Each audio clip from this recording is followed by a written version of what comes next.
Just wanted to point out the information we provide today is of a general advice. If you do want some more information, please seek some professional advice. Welcome to the Retirement Living Your Way podcast, where we have real conversations with Troy Riewoldt and the team from RFS Advice. My name's Greg Black.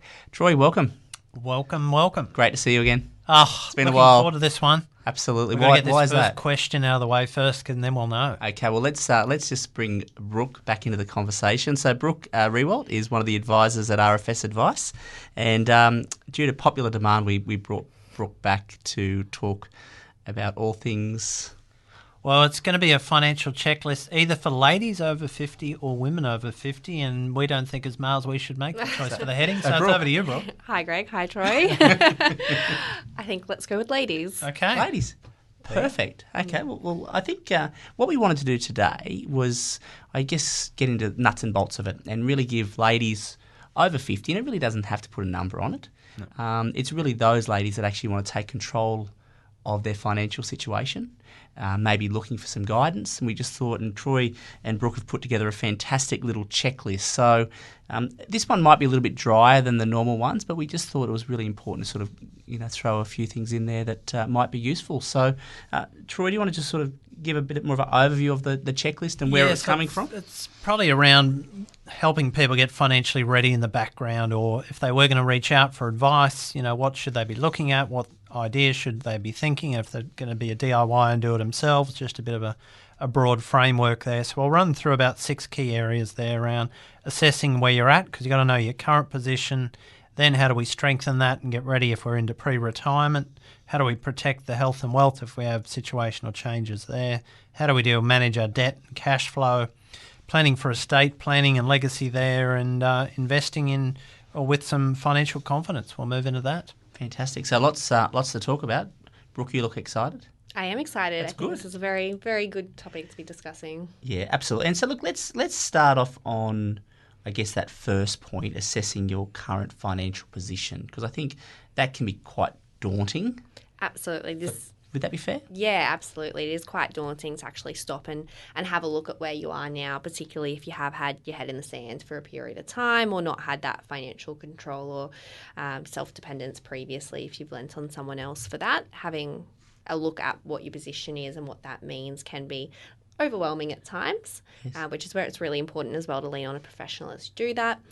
Assessing your current financial position really comes down to having a look at what your assets, your liabilities are. That could be through your properties, super, investments outside of that, and then debts, of course, could be the mortgage, and having a look at what your income and expenses look like. So that really comes fundamentally, that is the question to be assessing. And just on that, sorry to cut you off then, just on that, do you find that ladies are across the detail on their monthly expenditure and so forth? Because I think, Troy, as I'm generalising here. I'm going to dig myself a massive hole. I do apologise to anyone that I offend, but I tend to find like a lot of males will just probably aren't as so much into the tap the card and someone else takes care of it. Is that fair? Or is that just you and I don't know. Probably. Where my wife and your wife would know what it know. runs to Is that a household. So do you find that when ladies are coming in, Brooke, and sitting down with you and you're asking those sorts of questions about income and expenses, how across the detail are they?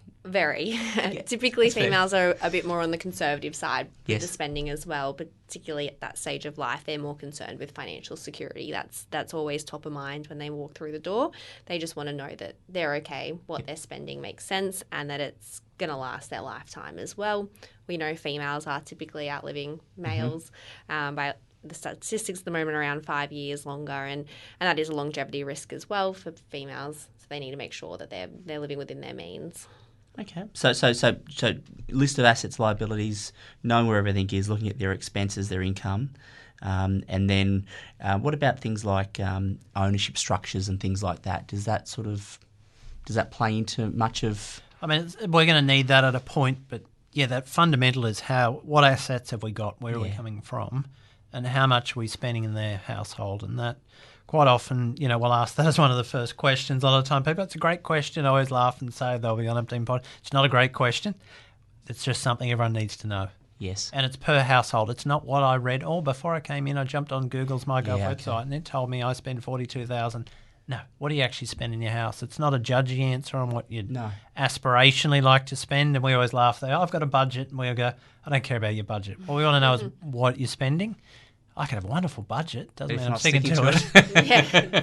So Right. once we actually get, then we can really cut to the chase of have we got enough assets and liabilities and what we're expending, and then we can really build out something that's robust and going to be useful, as opposed to that nice conversation. Oh, if you spend about this. And, Yeah, it's very general, and there's the value in that. Yeah. Because it is quite funny. I know that when you have new clients coming in, and if I'm speaking with them, it's like, well, what do I need to bring? It's like, well, just yourself. Correct. And an understanding of your position. And most people, and obviously the ladies are very much across this, but understanding where you're at. Yeah. And you can do that rather than bringing in the papers. You often tell the story, no, we don't need, we'll put that to the side. Yeah, they'll know how much the credit card bill is, and we spend the other outside, and I take $100 a week cash or $200 for here or there, and plus holidays and trips. You can soon get to a pretty close real number of what they know. Yep. So once you've assessed the current what's next in the sort of taking the client through the journey? Yeah, of course. So next is really then doing that education piece of what different levels of spending looks like with the income that they've got coming in, or the income that could be generated from their overall asset position as well. So it's allowing them to have that informed decision as to what different levels of spending and lifestyle could look like, and also having that contingency for unexpected expenses, which could be health related, could be something with the kids or with properties and things along those lines as well. You want to make sure you've still got a good buffer aside for that as well. Yep, okay. Yeah, so if you look at that under that that fits really into that managing debt and cash flow. So if they've got credit cards and things there, let's pay those higher interest debts off first there. Heading towards retirement, it's probably not the time to take up a very large debt and expenditure there if you're wanting to retire, or get a new puppy if you want to travel, but that's a different issue. We've seen that a few times. We have. Look, reassessing mortgages, if you're going towards retirement or you're finding cash flows tough, can we consider downsizing? Is there ability to do that? Do we want to do that, or do we not want to do that? Just on that, do you see a theme with that? Or do people, they think they need to go down that path, or? A lot of people think they need to before they actually need to. Yeah. So any house is going to, basically from the second you walk in, if it's warm and new and shiny, it's going to start falling apart straight away. They all cost money. The lawns are a pain. There's gardens, there's stuff breaks. So it doesn't matter what you live in. So there's sort of a theory, some people, my house is old and all those things. There can be those, but it's just because you moved to something else, you could be buying someone else's problem. So it's not a magic fix. Mm-hmm. If they do want units so they have less upkeep, there's more certainty, as in I pay my body corp, but what comes with that is I walk out the door and 27 people want to say hello. Some people will hate that. Yep. Some people love that. Some ladies like the security of that and having people around. Others, have moved into those situations and really don't like it. Yeah, we've seen that. They don't really like the nosy parkers around the door as well. So it just depends on personal preference, and everyone's going to have a different idea of what's their ideal situation at the end of the day, and it's just working in with that and knowing how to do so. Okay, and what about for those that come through and you have a look at their asset position, and there's more that they can be doing with their asset position, and whether that's whether they're using superannuation, whether they've got outside. There's obviously ways, and there's ideal ways to build out a portfolio and a client's asset position. Those sorts of things. What are some of the things that you think at a high level people should be at least thinking about?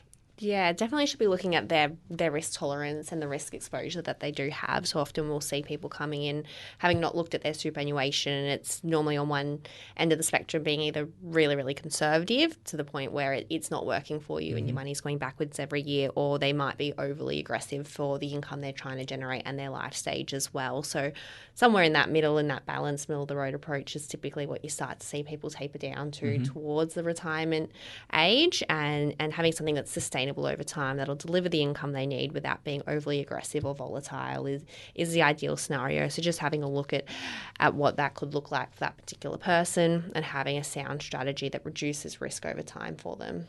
And Troy, anything from your end that you sort of... Yeah, and it's sort of that what is super, and looking at by definition, it's just an investment, but it's in there because it has a better tax outcome. Yes. The downside is, there's some restrictions So that's the trade-off around that, but it's not this magic black box of, it's super over there. Because I think there's still that thought with a lot absolutely. of people out there, isn't it's over there. I can't. I'm not really sure. When the reality is, it's so different. And majority of the time, as Brooke said, people are just in a balanced middle of the road approach. It's a balance fund in a wrapper of super because for tax that made more sense than having it outside, or some people it just because they went to work and it went in there.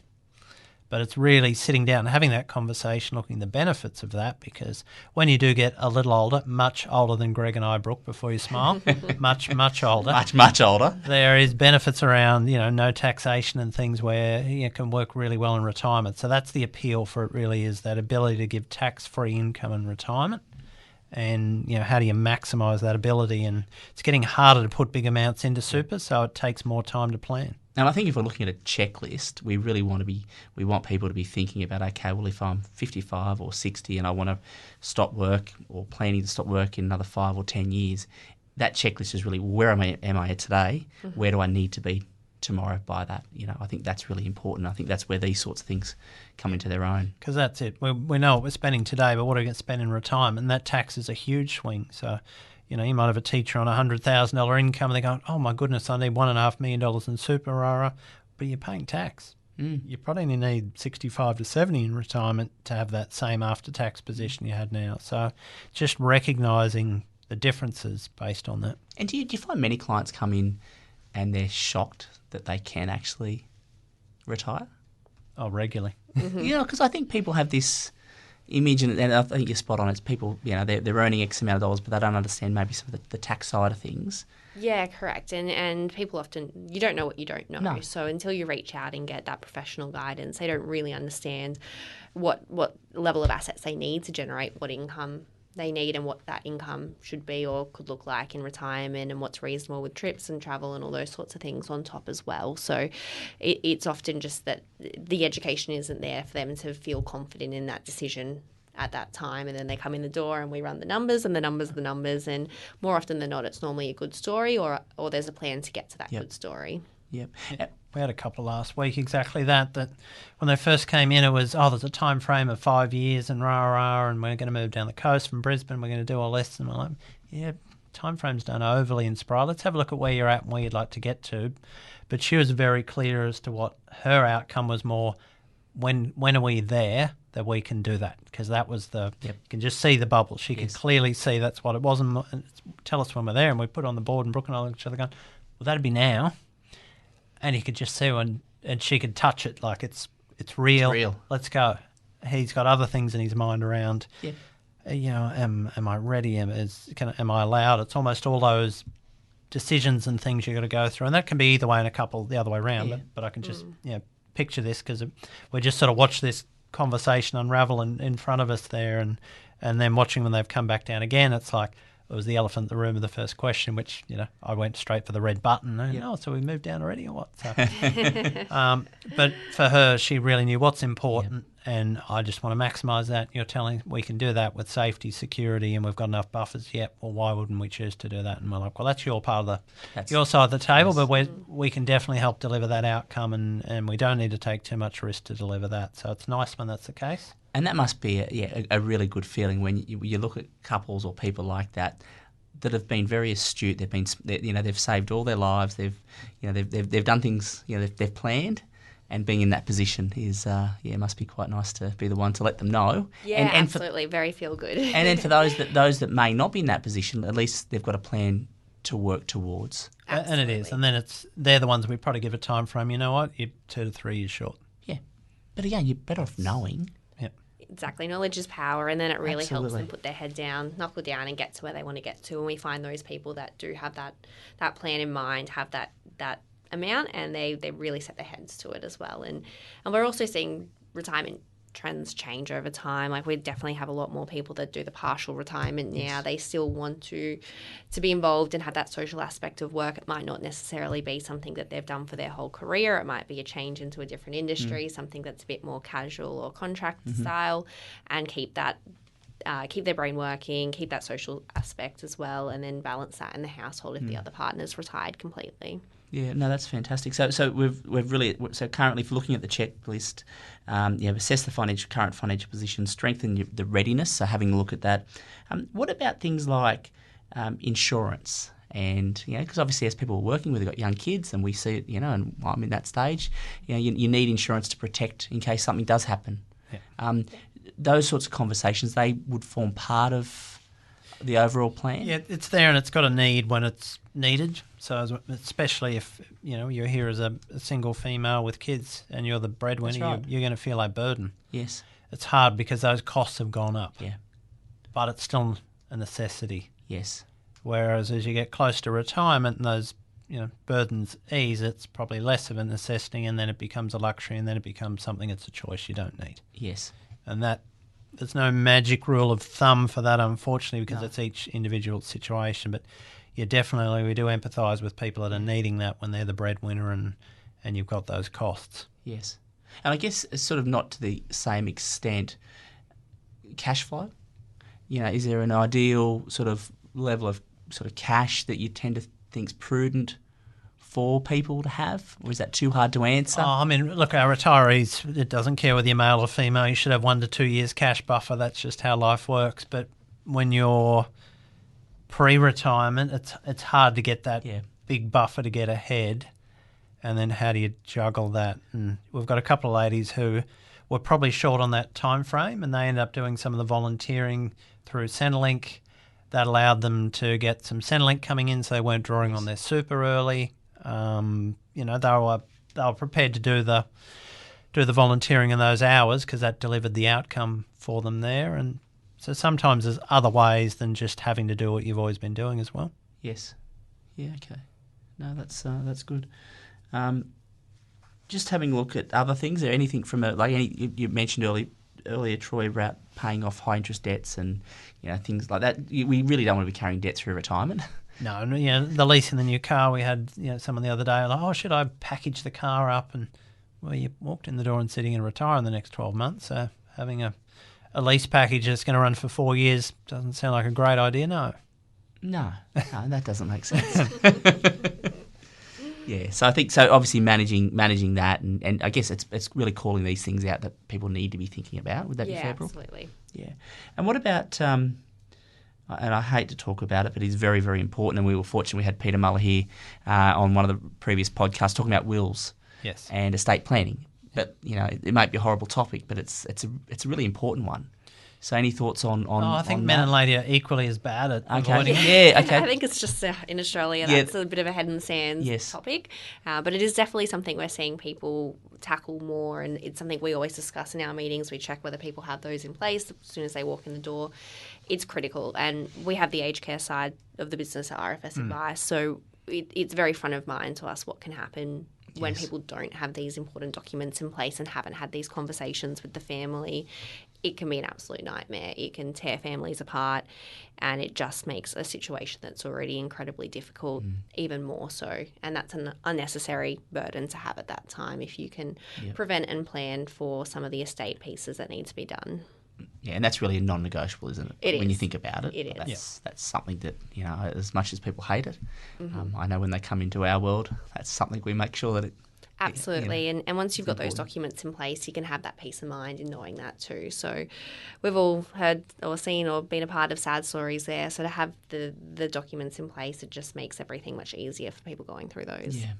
And some people have had them in place and may not have necessarily known the intricacies of it until it's become important. So they've had a health situation or a change, and then what does it say? Yes. So it's just having that extra ear just to point out, no, is this what you wanted, and this is what it says, and just, I suppose, clarifying some of those issues there, because legal speak tends to be fairly wordy and absolutely. 27 pages to say I'm leaving it to my 3 kids with a testamentary trust each, and the rest is just waffle and legal words. Why would I do that? Oh, that protects them and their family, and if there's any situation for them. Oh, okay, well, that sounds like the outcome I want. Yes, okay, we can move on. So sometimes people have dealt with the issues but mightn't have really had them as explained as well as could have been. Yeah. Yeah. No, that's fair. So just looking at the the checklist for ladies, then if I have a look at that, whether ladies, men doesn't, at the end of the day, that a checklist is there, and I think there's some really good points we've sort of called out here. Is there anything else that you think, because, if you have a look at it, what's the current situation, understand where you want to go, understand your capacity and your ability to actually live the lifestyle that you want. You've got your you've got your debts, you've got your estate planning under control, all of that. What else is there, do you think, is really important for ladies especially, but just in general, what do you think people should be thinking about from a well-being and from a getting ahead perspective? Yeah, I think the wellbeing space is huge. I think that you can talk about all the financials are fundamental, but having that confidence with their financial spend is really important, and knowing that everything's in order so that they can go out and focus on what's important to them in retirement and what passions they have, and live a life that they want to live, not be in anxiety thinking that they can't spend this or they can't do this or this might fall apart. If they have that confidence in their structure and strategy that they have, it'll lead to a much more fruitful lifestyle for them. And that security piece is huge. Having that empowerment to be able to live the life you want is important. So how often do you get questions from clients? Like, you look after a lot of clients with Troy, and how many clients would look like? Do you find it's at the start of when they haven't been, they're building up their confidence, they'll ring and say, hey, look, I'm looking to buy this, or I'm thinking of that. Obviously, I know you're a sounding board. Does that sort of get to a point where then they have enough confidence, or they still just love having you or Troy as that sounding board? Because it's a bit of both. I think females, not to pick on men here, but females definitely like to run through the decisions before they're made more often. Males often ring after and go, oh, I just did this, I did that. Is this okay? I've done that. All right, well, now we've got to make sure it's okay. I need the money because I just bought this super expensive car, as opposed to, hey, I'm thinking of changing the car over and what's a realistic budget? And I was thinking about X, and then it's normally a much simpler control process. To Brooke's point, not, wow, I've got to sell investments and pay this thing down because they said they'd take it home in 24 hours because it's unrealistic time frame. So, we do definitely see a difference in genders in regards to how they approach those bigger ticket items there, but certainly having that more educational piece, and that's one thing Brooke's certainly championing in our firm there, is just having that for ladies to reach out so that they and you wrote some really good notes on the radio show that, and we picked 50 as just because that's around our age bracket for Greg and I. So if you look back through there and you look at our parents, there was the male probably went to work and mum paid the bills, but were they given any empowerment how to manage the money, and that? Possibly not.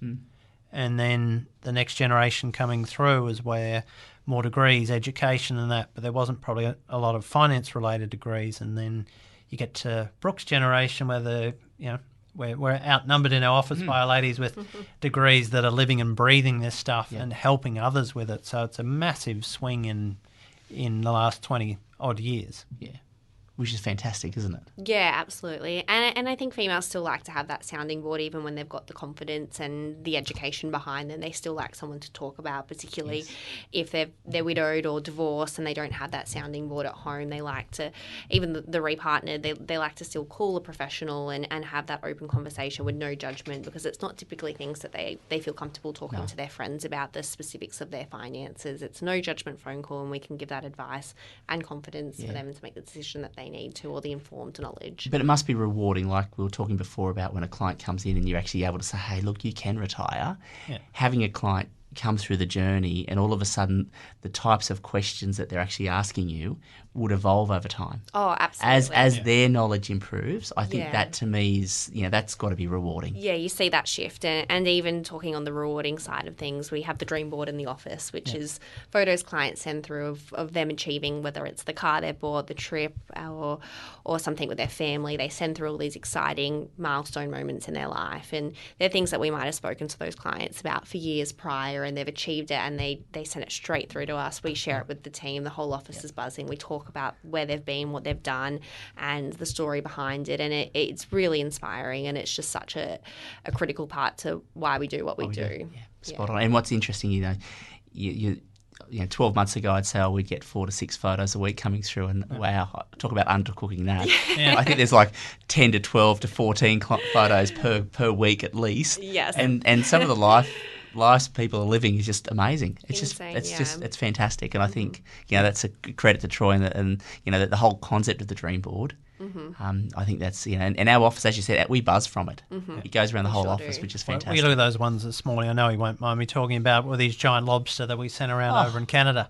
Now that's they're out having a wow of a time now, but 12, 24 months ago, two of them came in with a different conversation, and he's like, well, I need you to make sure she's okay, and understands where everything is. I went, we're going to sit here and we're going to go back to first principles and make sure we run through exactly where everything is, what would happen, so that, knowledge is power. Haven't needed it, thankfully, which is great.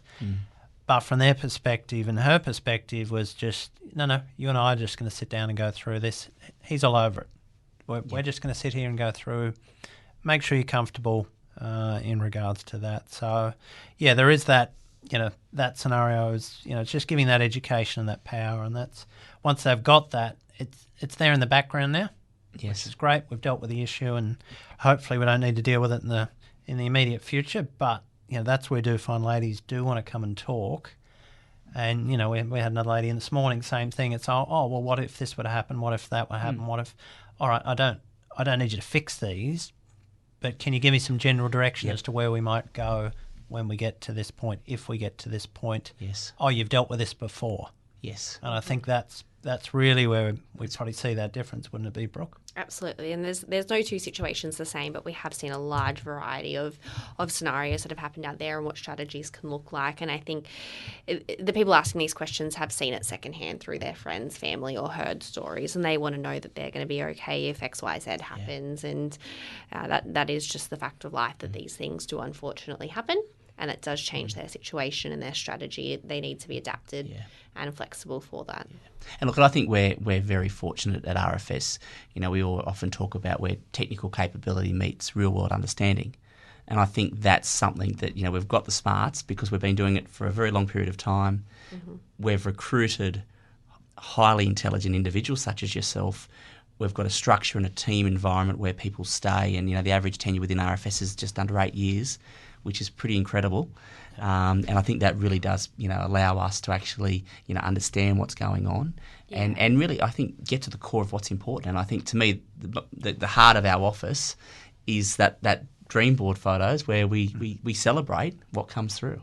Yeah, definitely. And it goes back as well to that collaborative approach too. We have in our team 3 qualified advisors. So when we're looking at a client scenario, we're getting 3 different points of view that have seen different scenarios with their clients as well. So it's making sure that we can have the best outcome for the clients with what they're going through. Yeah, absolutely. And likewise with the other teams, we've got a team that specialises in aged care. Nikki's team specialise as well in that sort of pre-post retirement. But if they've got situation like she sent me one, I can have a second opinion. Yep.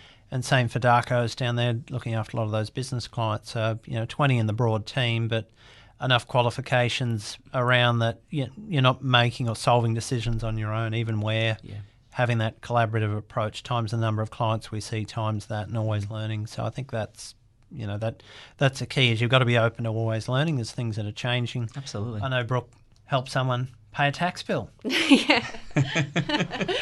Help is a loosely held word there, but she did it herself, and she came into the office and she was very excited. I've never seen someone excited about paying the tax man before, but it was more the fact that she hadn't had to do any of her finance related matters for decades and been done by the male in the house. They unfortunately split, and this was something that was quite daunting for her to reach out, get help from a number of us financial professionals out there, and she was just absolutely ecstatic that she did it herself. That's brilliant. And it was a complete change in demeanour from the first meeting to when she came in the door with that. Fantastic. No, that's great. Well, look, I think one of the things that we've really tried to do over the last number of months is really build out a lot of the information, because when we talk about confidence, we've put a lot of information on the RFS website. So for those of you out there looking for further information, maybe to get a bit more of a sense of who we are as a business, obviously we're doing the monthly talkback show on 4CRB, which we absolutely love. All of the shows are on there. Our podcasts are on there now. So there's a lot of information on the actual show, so I do encourage anyone to have a look at that. And if you do want to reach out, just send a little inquiry. You'll have yours truly that'll be the one speaking to you to have a bit of a chat about not about the advice side, but to see what you're looking for. And obviously can certainly organise a time to catch up with Troy or Brooke or one of the other members of the team. So, look, I think today's conversation, I've really enjoyed having the checklist. I think it's great. I think we've covered a couple of really important things and probably just it's simplified it to a point. There's a lot in it, but there's not. Do you know what I mean? I think and ladies are more likely to actually use a checklist. Yeah, that's right. Yeah, we'll probably do the file data this away. and actually, hang on, expenses. It's 10 grand a month. I could actually look at my bank statements and work that out. Yeah. And just hopefully have a better outcome. Yeah, exactly. So, Brooke, thank you for joining us. Very welcome. Thanks for having me. It's been fantastic. And Troy, always a pleasure, mate. Who knows what we'll be talking about next. Until next time. Yeah. Keep well. Take care. Thank you.